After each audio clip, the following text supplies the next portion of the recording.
was very good. Wow. People were riveted. This is great. We have just another last 20 minutes or so. So we're going to now open it up to questions. Again, we're going to, please, if you have asked a question, let's leave it for some others. I'm going to actually try and get out here and see people. We've got 1, we've got 2, we've got 3. So if you can remember your number, we'll take 3 and then we'll see who it's for. Do we have the microphones? 1 was here. 1 is right here. You're 2 and Good 3. afternoon. Again, Yes. tell us who you are again, if you Yes, don't I mind. am Hans Janssen. I'm working from the office in Islamabad, Pakistan. I would like to thank all of you, but especially Dan. I thought it was fantastic. And I think it has a huge overlap with what some of us try to do. And that is one of the things the bank often tries to do is basically convince the client to change some of their policies, make more sense, make them more efficient, etc. So now the issue often is, how do we communicate that, or how are we working, or how should we work with a client to actually communicate efficiently to all the stakeholders why this has to happen, why it's a good thing for everybody, even for say, losers, because there will always be losers, at least in the short term. So what I take away from what you just said, Dan, is we have to cast this into a story, and we need somebody, or even if that person doesn't really exist, but we need a vehicle in the form of a person through which to actually tell the story. So I would love to have a chat with you afterwards, because one of the things I am tasked to do is to try to convince the client to basically throw overboard some policies that have been around for a long time, for say 35, 40 years. And we know technically why it has to happen and why it's a good thing if it happens.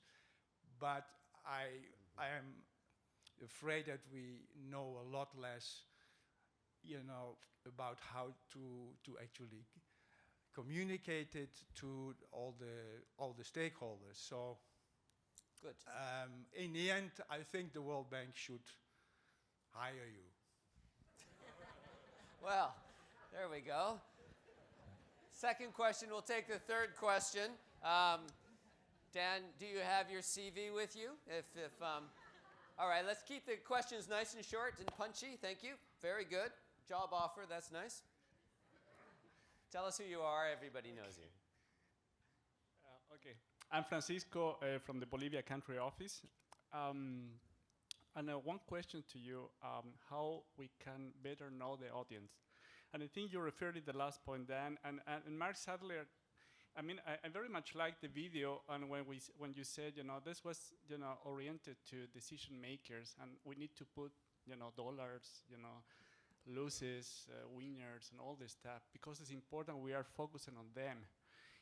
But the challenge we face is that we communicate with very large, dispersed audiences. So sometimes, in my personal experience, when I deal with a new minister, for example, I try to look up all the videos in YouTube, in which the new minister is talking, so I can see what is, is domain of interest. But normally, we deal with a large audience we don't really know. How we can better know the audience is the question. All right, excellent. We'll have one more, and then after the next series of questions, I'll go to the outside of the room. And just tell us who you are again. I'm Fokker Venema. I just joined the bank this year, so I'm quite new in this audience. I've just one question. Partly it's adding something to Hans. then you mentioned that your audience actually is quite prejudiced, and only listens only listens when it wants when it compares to what is already thinking.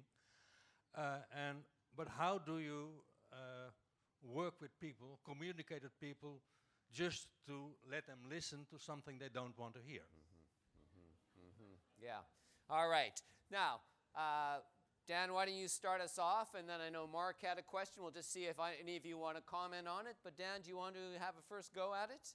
Here's the microphone right. Oh, yes, you have one there. Okay. And please stand up when you give the shot. Is that one working? Is this working? Yeah, yes, it's working. So the job offer, I appreciate it. I probably am. This question of how do you know your audience is actually, sometimes it's easy.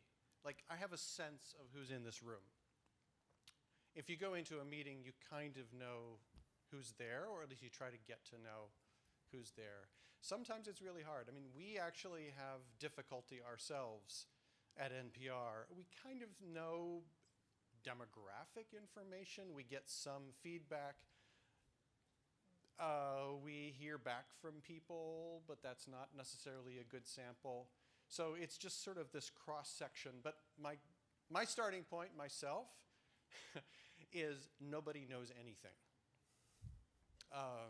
Not completely true, but that's almost my starting point for my audience.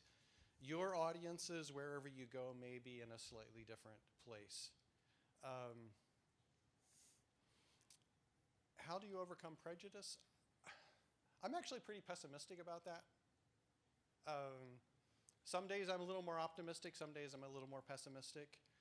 I think you can avoid kind of particular language that communicates what camp you're in.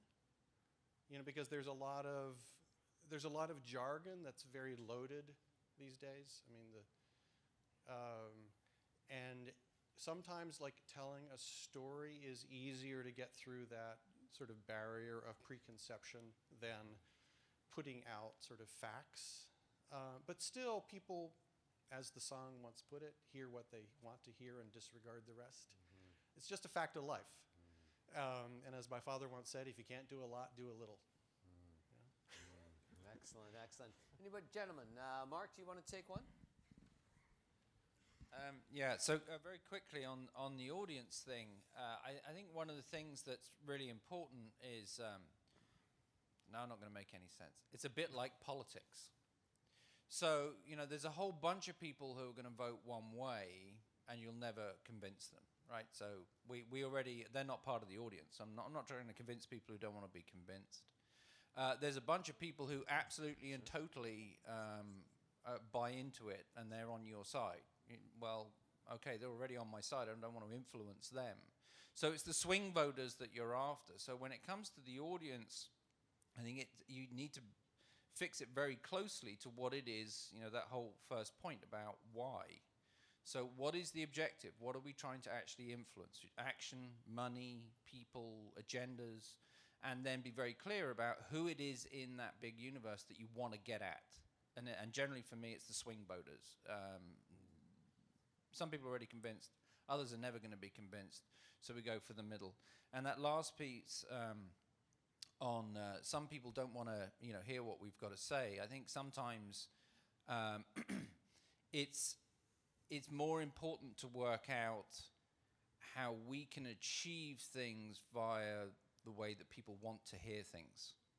So on the subsidies issue, you know, it is a perfect one. We went around for 20 years saying, get rid of subsidies, they're not really good for economies. And now we're going around saying, oh, well, hang on a minute.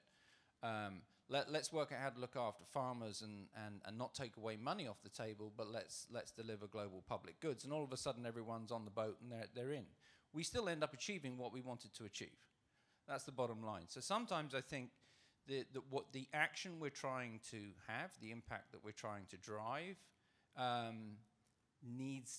we need to turn our messages into whatever it will take. Edward Tufte, the guy that does all this wonderful design work and, designs museums and things that goes on the door, and he's driven 30 years of ocular design, and he's got one really important thing he says: whatever it takes. And so I think that comes down to a lot of convincing people who don't want to listen to us. Whatever it takes. Now, just before I throw it to you chaps, I think Jürgen had a point here, and then I'll come back over to see if there's another. Thanks. If I may come in on this point, because it's absolutely critical for all of us in this room. How do we communicate messages that are difficult and that are not necessarily easily received? You put your finger right on the dot there, and Hans. This is what we do on a day-to-day basis. I've experienced, and Mark alluded to it, I wanted to make that point.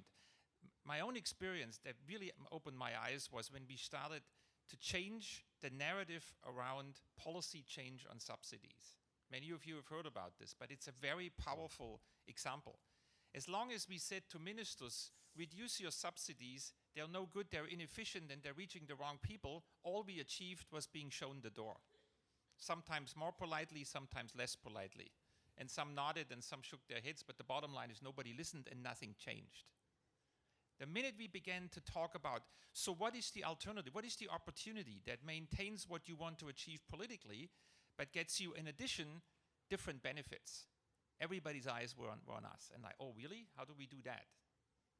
And I can give you, we don't have time for this, but I've experienced personally in the last few travels, over the last few months, case after case where ministers did not want to leave, where they said, can you stay longer? Can we talk more? How do we do this? How do we turn this around so that we can achieve a public goods outcome without losing the votes? Because that's the bottom line. And it is all about communicating, about helping. Basically what you said, you need to say what people want to hear.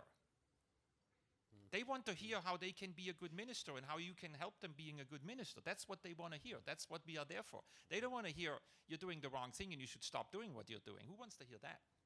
I don't want to hear that. Nobody wants to hear that. And this is what we often do. We try to go in and we try to say, here is the solution, but the minister doesn't want to hear it. And because we're not communicating it in the right way. So this is why these sessions are so important. And all of you had individual pieces of how you can get to that opening and how you then can change the whole narrative. It's very personal for me, and it's personal for all of us, right? So you ask, is this relevant for us? It is the essence of what we are all about, to be able to communicate in a way that changes mindsets on the other side. And you can never do that if you do it in a confrontational way. You can never do that if you do it in a way where the other side says, oh, this is not my kind of person I want to talk to. No, just criticizing me is the World Bank, That is not the way to do this. And I think that's what the messaging is that comes out of this. Excellent points. Do you want to comment before the next questions? Would you like I better get you a microphone. Thoughts or should... Excellent. I'll get a couple more. Right. Oh, my goodness. Let's take a couple more questions. I've got one here. I want to get some gender balance here as well. Anybody, did you ask a question before? I'll allow it. I'm just breaking my rules here. No, let's go with somebody who hasn't had a question. There's one right over there. Madam, that I'm pointing to you. And, trying to sneak in, that's very good, very good. And we had one here. Where was the other gentleman in the front? And let's have another of our colleagues. Anyone? And I'm trying to get that gender balance. You can change it. All right, we've got three here. 1, 2, 3. We'll start with you. And, we start with Madam. Madam, okay, for thank you, number 2 and number 3. Good. Thank you. I have two questions. The first one is related to what Jürgen was saying. I think we have experimented a lot in terms of communication, in terms of leading reform, particularly for subsidy. In Senegal, we have a good case where since 2012, we are helping the government to do not even subsidy, but to do it in another way, with more efficiency, with more transparency in the distribution of the system. But it was really very, very hard for us in terms of communication, because we see that there are usually a coalition of losers of the reform that we are bringing on the table. And this coalition is making really the situation very tough. And I would like even to hear from them what would be the advice you can give us in terms of making an effective communication to lead this kind of reform that is very critical and challenging that we face on our day-to-day life.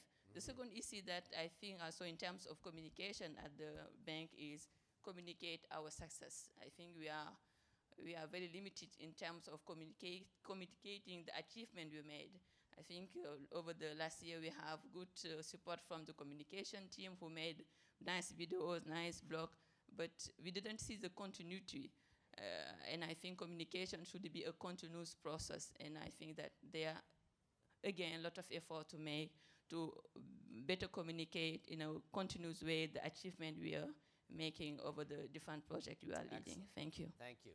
You can give your question. We'll keep Thank them you short very and much. certain quick. Yeah. Tell us It's who about- you are, by the way. Well, my name is Adama, and I'm based in Abidjan, Cote d'Ivoire. And my question is about the audience. I don't think that we can overnight become all, specialists in communication. It depends, and I think that there is several layers depending on what we communicate and who we communicate to. There are some sticky issues, some tricky issues when you communicate with the government on subsidies. Myself, for example, I don't want to translate, the way, to transform myself into a kind of diplomatic communicators to make the government hear what they want to hear, because I'm basically a technician. And where I have an advantage, a comparative advantage, is the strength of our analytical and evidence base. Of course, now how you convey the message to the government is another way. And I will not step in and say, okay, because this is what is coming out of the analytics, that they should know it. So Maybe you're- I will tap on Yugen or the CDs, etc., to So, convey the message. okay, this is So good. there is some differentiation that we need to here to clarify. Okay, now this is interesting. He's saying, that's not my job. I'm a technician here. And it's your job. Let's get another question. Let's get another question here, and then we'll, please. So there's an old saying that says the most effective communicators are the best listeners. Yeah, and I wanted to come back to Holger's framework. The first pillar, I think, said create urgency. When I hear create urgency right now, I think about Donald Trump's immigration order that scared many of us that were flying into the US this weekend. But one of the things I think is central to our ability to engage with our clients is how effectively we listen. And I think one of the biggest challenges that we as World Bank operations officers have is that ability to listen, to understand.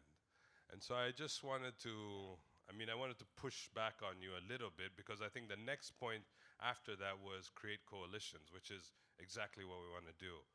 So there's either a missing middle there, or maybe a lack of understanding on the framework, but I think it's a very central point that I think all of us needs to constantly remind ourselves. Sorry, can you repeat yourself? I wasn't really listening. Of course I was. That's an excellent point. Holger, do you want to start us off on this one? We'll throw it to Pranesh and then over to the rest of them. Yeah, and who would have thought that when I pulled out this Kota model that you would throw me into a bucket with? No, I'm not going there. See, creating a sense of urgency doesn't need to be like, oh, sky falling, world comes to an end, and so on and so forth, or making up a story. So it can just be trying to imitate a success story, trying to scale something that you have heard about or observed in the field. Think of that scenario, mission coming back to the minister's office. Minister says, oh, Mr. Nathan, how was your week in country XYZ? And you say, see, when I went up to the north of the country, I saw the following. That can create a sense of let me call it aspiration. Cotter called it urgency. I would not call it urgency. I so agree with you. This trusting part is so important, the listening part, because listening leads to, Mark alluded to that, a common ground, and it's highly emotional. Change is very, very inconvenient. And let me make you feel change, just for a moment. Can we all stand up? Yeah, It's man weird, after but my own let's, heart. Let's stand all up. A man after my own heart. Why don't you cross your arms? Be really like this, right? Now look at yourself and look at your neighbors, how they cross their arms. You all cross your arms differently, right? Some have the fingers up, some have them down, thumbs up, thumbs down, left over right, and so on and so forth. So now cross your arms differently. That feels weird, right? No, that really feels weird. So next time when you try to induce change, first remember, like, doing things differently from how you've done them feels sort of weird. Good. And who would you like to be with in a moment when it feels weird, right? A person you trust. And the good communicators you always see, like, using that very moment. I mean, sometimes Hans, you can sit down, thank you. Hans, sometimes we don't know our audience. I mean, we know we meet the minister, and perhaps we've met her a couple of times. This is so important to listen to the little clues that they give away, right? I mean, today one colleague approached me saying, Holger, guten Morgen, mein Bruder. Good morning, my brother, right? But he did it in my native language, so he established something between him and I just for a moment that made me feel like, good, we have something in common, right? So I could give you a number of examples.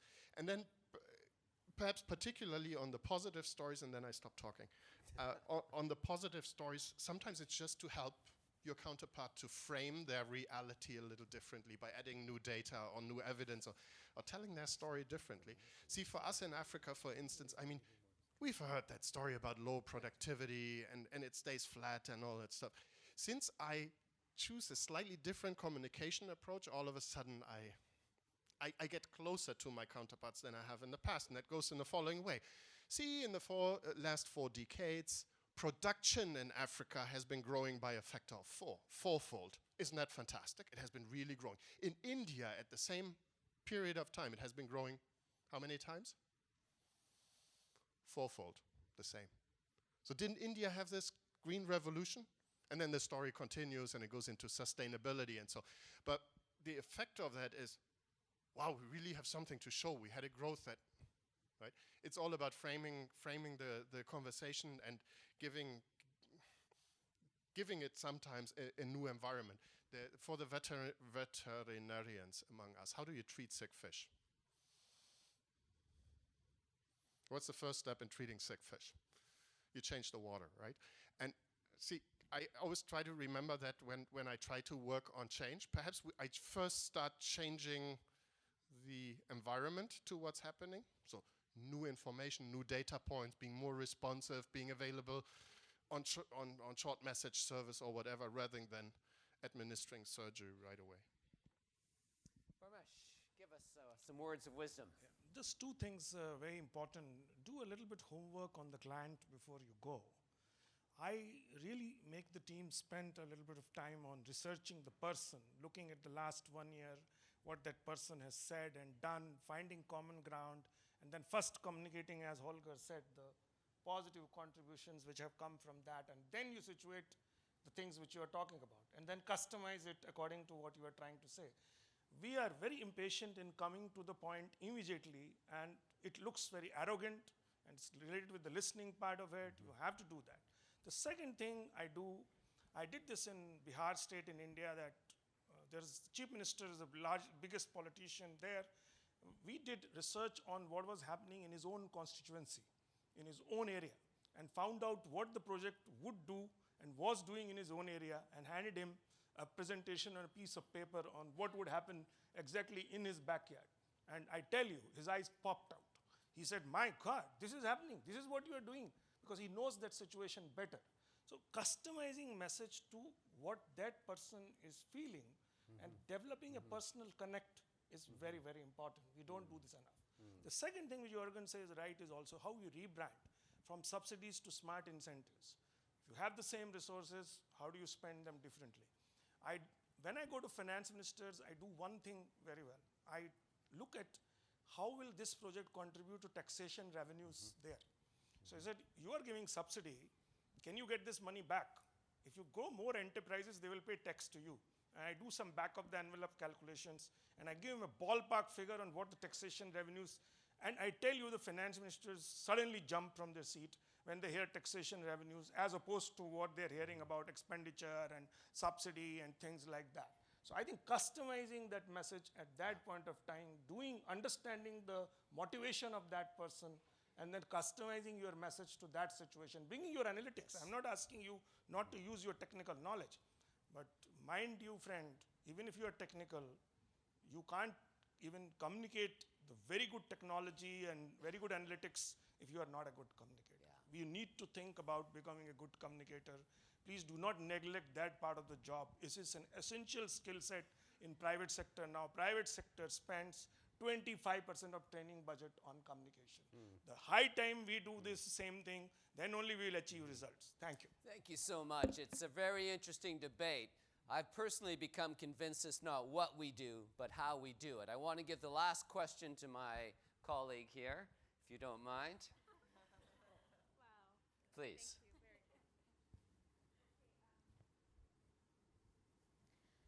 So my question is to Dan. First of all, when was Apple Never Tasty? Second of all, so I feel like we are in this room, we have a good knowledge of content. We have a very good knowledge of what we want to deliver as our message, but packaging it, I think many of us have never been trained. And you just mentioned in your, when you talked, you have a friend who works in helping communications with the biomedics. So you said that he come up with all the laundry list. So I think we need that list for the World Bank. So it's actually a little related to that. I think all of you in front of me would never have faced a situation because of your gender in communicating with senior people in our client countries who are oftentimes male. So as a female person in communicating, delivering this very important message, how do we actually go beyond that, prejudice and all this discrimination against the gender when some people just refuse to listen because of the difference in gender, and then also because we are maybe in a different generation. So I think for me personally, I really try my best to just ignore that exists. It's just a white elephant. I just ignore it because it would help me to kind of become a different person. But I think it's also not very genuine. So I want to sometimes just acknowledge it, but then frankly just give me a chance. So what kind of approach do you think maybe I should ask more, people like Ethel, for example, or you, Nicola? But yeah, so would you have any advice for half of our demographics here? Thank you.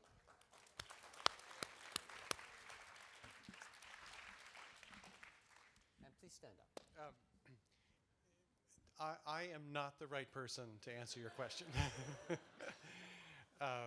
So I'm just going to totally duck it. It's kind of like the last session when Michael said there are times, when you just sort of say, I can't do that. No, honestly, it's a very important question. And it needs a lot of conversations. Because there's parts of it are conscious and parts of it are unconscious and parts of it are structural. And no, I mean, it sounds like you are well on your way just by recognizing the issue. And you've got the situation to deal with and you need support. So you need to look for support. As far as when apples were not delicious, it's a long story. I won't bore you with it now. Yeah. Mark, do you want to pass that over?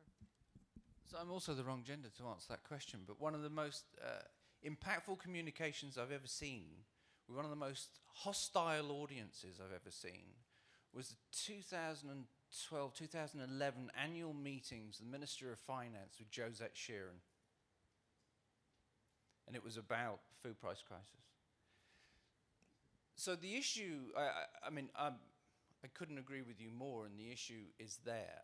But one of the things I wanted to get across as well, which I think we've all been talking about in different ways, is that, yeah, some people communicate easier than others, right? But the communications is also a set of tools. It is hammers and nuts and bolts and mechanisms to do things. And some people handle that easier and some people don't. But it's not just an innate thing. You can build on this. There's skills and there's tools. And in that situation, Josette did it with a red cup.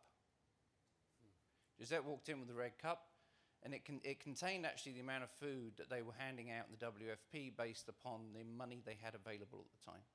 And that was a daily ration. That's all she did. And when she walked into that room, I mean, goodness me, I can't remember if you were in there. It was incredible, because the ministers of finance were like, what the hell are we doing listening to the WFP for? This is not relevant. What the heck are you doing? She came with a red cup and said, this is how much food I can hand out in most of your countries at the moment. Now, is that okay? And by the end of that meeting, I mean, it was just, she completely changed the whole dialogue, the whole conversation. Yet when she came into that room, yes, they were all utterly prejudiced. They were prejudiced professionally, in terms of gender, just about everything. And they were angry that we're going to have to listen to her, to be honest, to be blunt. One thing, one very simple tool, bang. So it's about tools as well. There are ways and means of getting this done. Thanks. Excellent. So, you know, we're going to use my moderator moment to say that one thing that I've seen now working, I was just doing with World Food Program, a regional resilience strategy in 9 countries in Eastern Africa. What I see, what are we talking about now? We're talking about partnership. We're talking about leaning in. We're talking about communicating. And yet, we give that task to people who have full-time plus jobs and operations. We don't value that. We don't review them on it. We don't name these skills as important. And yet we expect them to engage. The only time I've seen this work is when there's some trust that's built through smart process and investment, and it's a time sink, and it's not going to happen unless we name it and budget it and value it and teach it. So I'd really appeal to you to make that work, because this is the way the world's going. And you have an incredible role to play. I look at my friend Tim back there. We've been through the safety net in Ethiopia. And all my colleagues from Ethiopia hear that long 10-year process of 12 donors hanging together. And it's paid off, but it has been an investment. So I really appeal to you to value it, to name it, and to think about investing it. All right, I got to say the last word, and I'm only your facilitator. Ladies and gentlemen, that's it. We'll see you in the morning.